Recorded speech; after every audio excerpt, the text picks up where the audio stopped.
Hello, my friends. Luke here, and it's been so long. It's been so long. Look how long my hair has gotten. I don't think I've got it cut since my last video. Actually, I probably did because it's been forever. And I know, things have been wild, and I need to post an update video. I'm in the process of writing something up because it's just so much that has happened since my last video. There's just been so much stuff. I'm working on editing a vlog right now. There's just a lot of stuff. But I'm here because I had this thought last night, and things kind of just fit together, and I couldn't get it out of my head, so I need to share it with all of you. And this thought was first kind of triggered by the YouTube rewind, which, if you're watching this, you probably disliked that video. And the reason that kind of triggered this thought is because of the part, if you did watch it, where they're all sitting around a campfire being cheesy. It just doesn't appeal to me. And they're saying something about, of the strides we made in talking about mental health this year. And that got me thinking. I was like, wait a minute. Did we?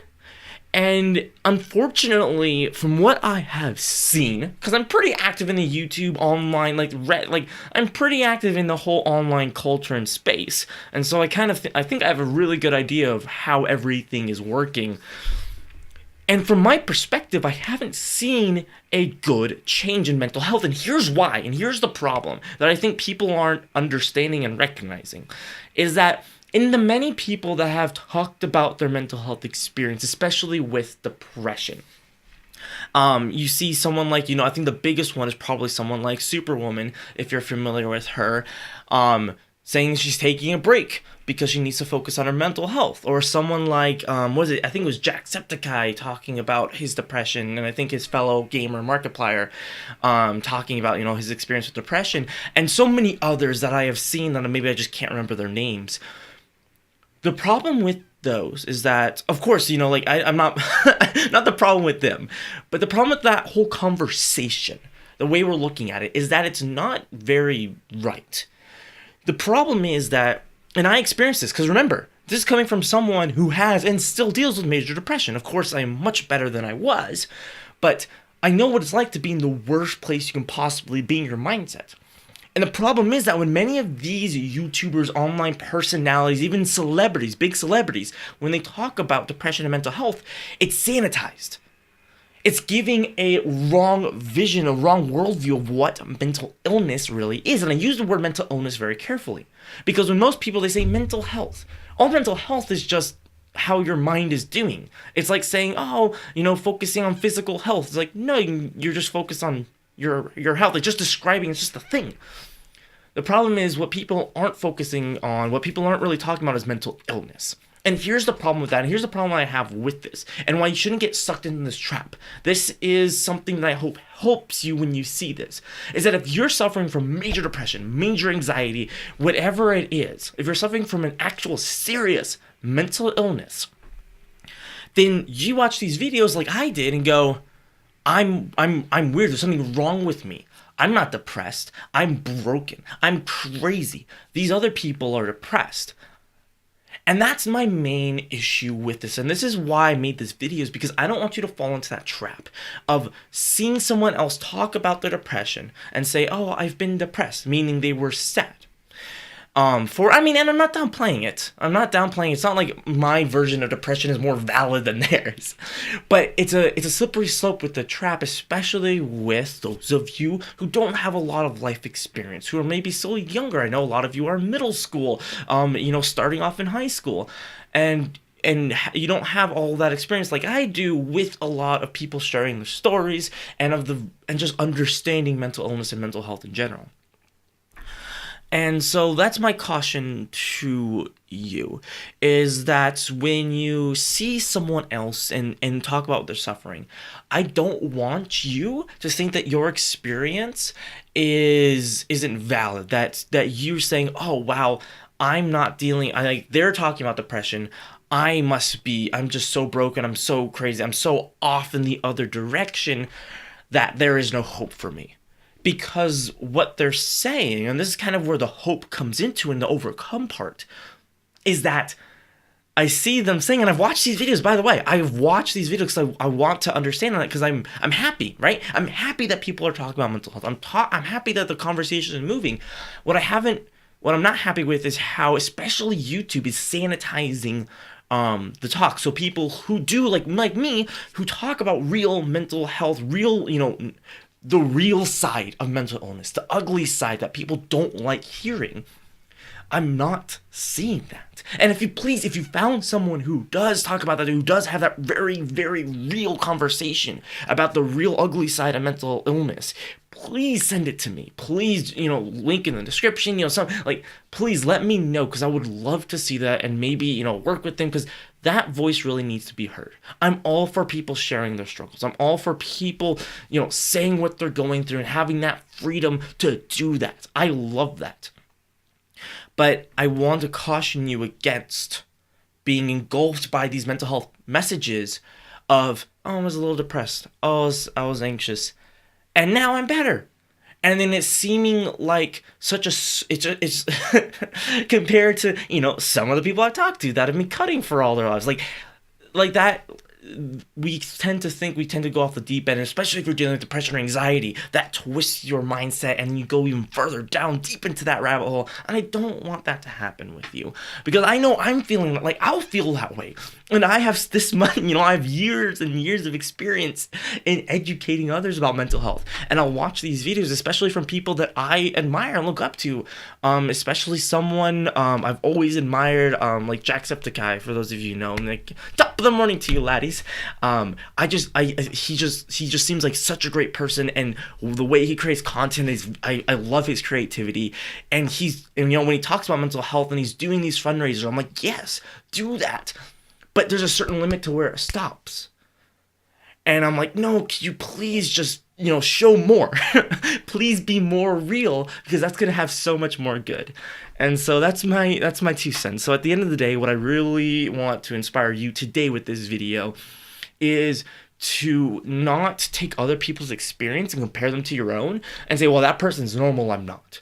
Like, there's no such thing as normal. There's no such thing as normal depression. I love how and I don't love it, but I find it, funny and sad how, as a culture, we've taken mental health, right, in this general term, and we've made certain mental illnesses normal. Whereas, to a certain extent, oh, I feel depressed, and, I feel sad and don't have a lot of energy some days, I don't want to do anything.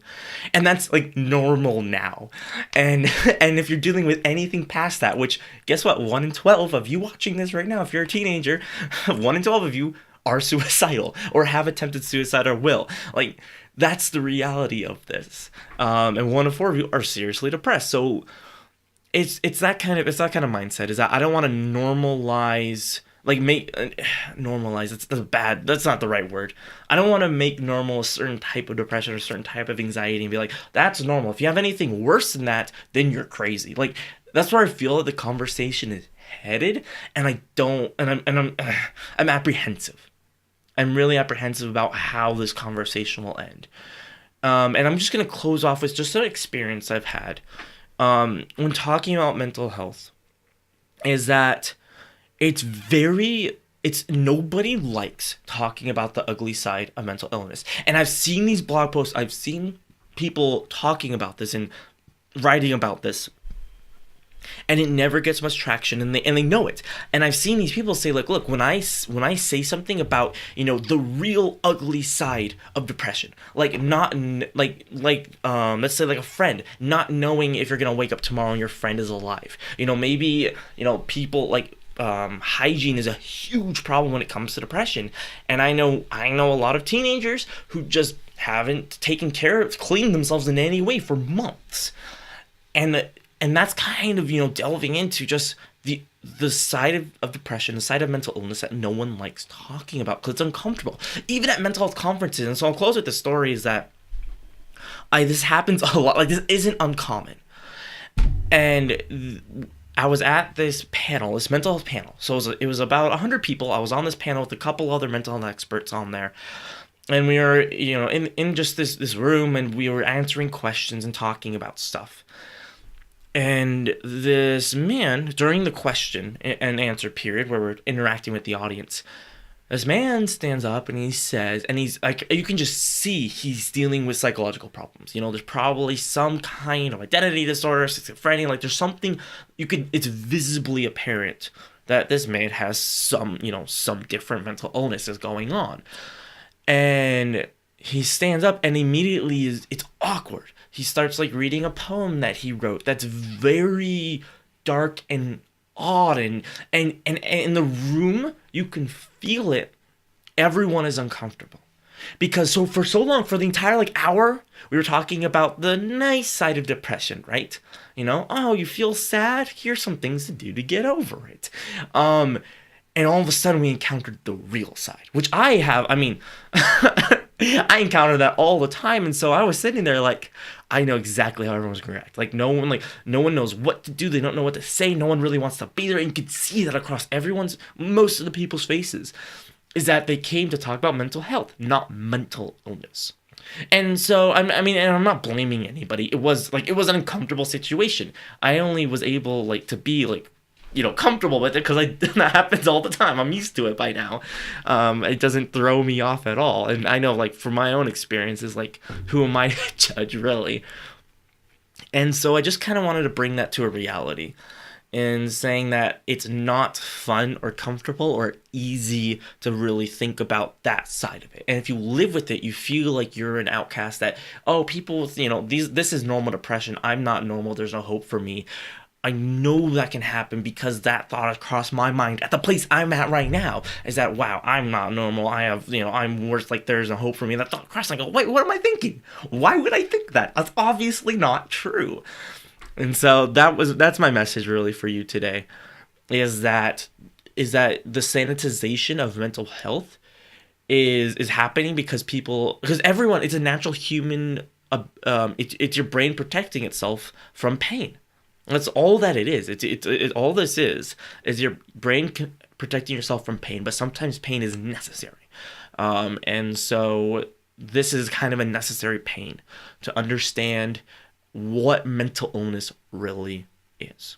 I hope this video was helpful to you. Thank you so much for being here with me. I am going to be more active. I'm going to post an update video probably next week, maybe. It depends on how fast I get this one edited out. But hopefully by next week I'll have enough time to post an update video, because so much happened, and there's just so much happening. And so thank you all for hanging out with me today. And of course, be unashamed and stay unashamed.